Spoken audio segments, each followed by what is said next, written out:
James chapter 4 says, "Go to now, ye that say, today or tomorrow we will go into such a city and continue there a year and buy and sell and get gain.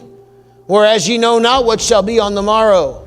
For what is your life? It is even a vapor that appeareth for a little time and then vanisheth away. For that ye ought to say, if the Lord will, we shall live and do this or that. But now ye rejoice in your boastings." What is that? Boasting of yourself of tomorrow. "All such rejoicing is evil. Therefore to him that knoweth to do good and doeth it not, to him it is sin." And when it says, "Therefore to him that knoweth to do good and doeth it not, to him it is sin," it's talking about therefore to him that knoweth to do good and doeth it not today. Doeth it not right now. To him it is sin. That's the context of it. I think in the broader sense of it, obviously, if you know to do good and don't do it, it's still sin. But in the broader context of that passage of Scripture, if you know to do good and you don't do it now, it's sin. Listen, if you know to get saved and you don't do it now, you may not have another opportunity. If you know to try to bring your friend to Jesus and you don't do it now, you may not have another opportunity.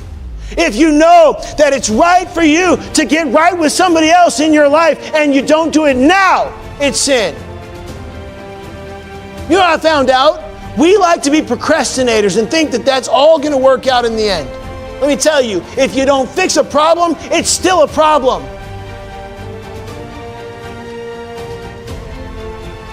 Your marriage is going to fix itself, isn't it?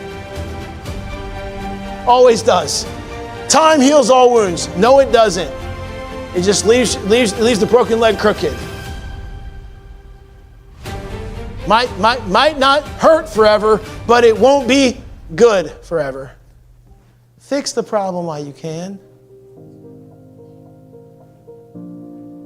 Things wax old. Things don't get better. That's why we don't believe in a big bang and how it all just worked its way out to order. We believe that God established it and it was good, and behold, it was very good. And mankind messed it up by sin. But God can make it good again. We know that all things work together for good to them that love God, to them who are called according to his purpose. For whom he did foreknow, them he also did predestinate to be conformed to the image of his Son. And when Jesus came, he didn't live a good life in the grand scheme of things, but he lived a good life. He lived a perfect, sinless, holy, righteous life. But he was despised and rejected of men, a man of sorrows and acquainted with grief. He was beaten, he was mocked, he was ridiculed. Nobody loved him, but he still was good. And I don't care what you're going through right now, you can still do good, and you may not have another opportunity. Do it now. Tired of people going, "We'll get around to it." You won't. I've never seen somebody say, "I'll get around to it, get around to it, or get around to it," that ever really did, except for the grace of God. Thank God for second chances, but my goodness, this might be your last chance. No other opportunities are guaranteed. If you're not saved, get saved. If you're not right, get right.